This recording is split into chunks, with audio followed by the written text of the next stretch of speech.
What's up guys, Bionic here. Welcome to another build video in Raid Shadow Legends, the next one on my list, which is Royal Guard. Now again, these builds are meant to give you guys a better understanding as to how my account looks like after 13 months of 100% free to play. And obviously it's not the best build. There are other ways to build him. There are typical stats that you are looking for. So in this video we'll show my gear. Basically I'll tell you guys where I use him, we'll look at his masteries, we'll look at the Great Hall, and then hopefully this will help some of you guys out. So first off, where do I use Royal Guard? Dragon, 100% success rate. He's definitely on that team. He used to be on my Spider team as well. Currently isn't because I'm using the HP burn with a cold heart method. I guess he could be. Eventually I will transition back to a nuke build for the Spider build because I do have the champions for it. I just don't have exactly the perfect gear yet.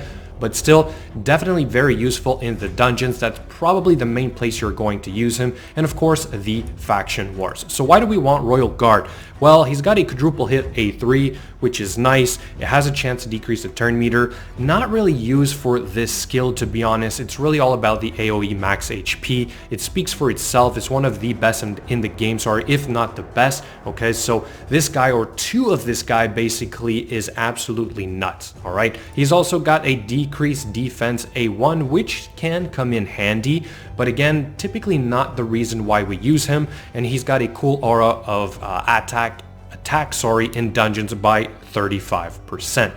So now let's look at his gear.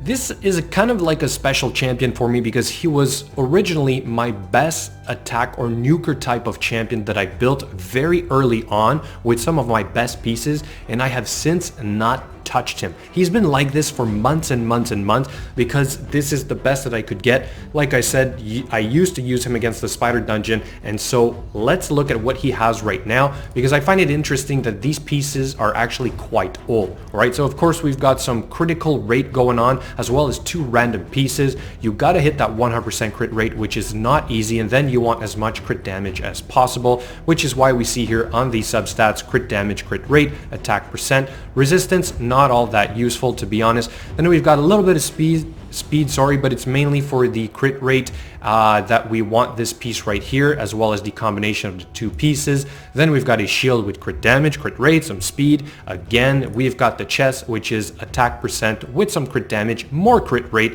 Then we've got, of course, the fantastic 6-star crit damage gloves, which was the first pair I ever got, so he was the one to get them. It has some HP percent, crit rate, attack percent, once again, a little bit of speed. Then we've got a random pair of boots with some decent substats for crit rate, attack, and crit damage. Ring-wise, attack, flat attack to be more precise. Then we've got attack percent. Some HP always helps. We've got a crit damage amulet with no accuracy, a little bit of resistance, but then again, all we really wanted was that crit damage. Then we've got an accuracy banner, which I suppose could be changed to something else like attack, but to be honest, the enemy max HP skill really works off of the crit damage, so it's not that important. Total stats, we're looking at 28,000 HP, 160 speed, very low, but just above the Spiders, which is 150, that famous 100% crit rate, and then we've got 250% crit damage. If I had a better amulet and if my Great Hall bonuses were finished, this could be higher, but there's definitely a ton of room for improvement. I've seen champions with over 350%. All right, so if you can make this better, then great, but I just do not have that type of gear. And like I said, this guy has been wearing this gear, not even any glyphs on it, because to be honest, I haven't felt the need to do it, but still, this is how I built him for now.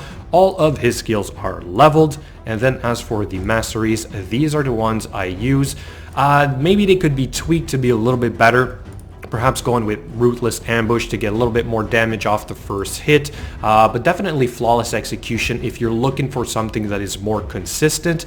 If you want to take the risk of dealing more damage, you can go with Helm Smasher, which is what I did in the beginning when I was trying to complete the missions for Arbiter. But if you want, like I said, that consistency, use flawless execution instead. All right, then we've got just kind of like a typical accuracy, a little bit more here, but this is probably the most important, lore of steel, to give you a little bit more crit rate, more crit damage off of your gear. So if you're looking to really to like you can't make it to that 100%, try and use lore of steel. It might give you exactly what you need. And of course, being one of my top high elves champions, he is used in the faction wars. My faction wars for high elf is not that high. I did gear some champions to try and push it harder, but I typically try to get to being able to farm at least stage 10 of each of these, right? And so I can easily do that with my Arbiter and my Royal Guard and the Apothecary that I have on my account. So let's finally look at the Great Hall bonuses, because yes, it does affect his stats. Currently in gold tier 4, typically where I am anyway. Accuracy is maxed out, resist is at 5, not really needed. Crit damage only at 5, so another 15% that I could get from here. Defense at 5 as well.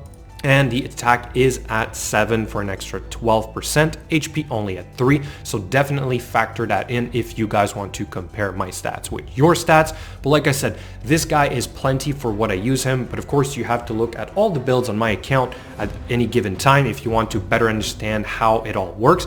And the gameplay video is on my channel, like I just showed you guys, so go ahead and check it out, or feel free to let me know in the comments below what you guys think. Actually, that's really important. And do make sure to please subscribe, leave a like, hit that bell button so that you do not miss the next video. As always, guys, thank you so much for watching, and I will catch you later.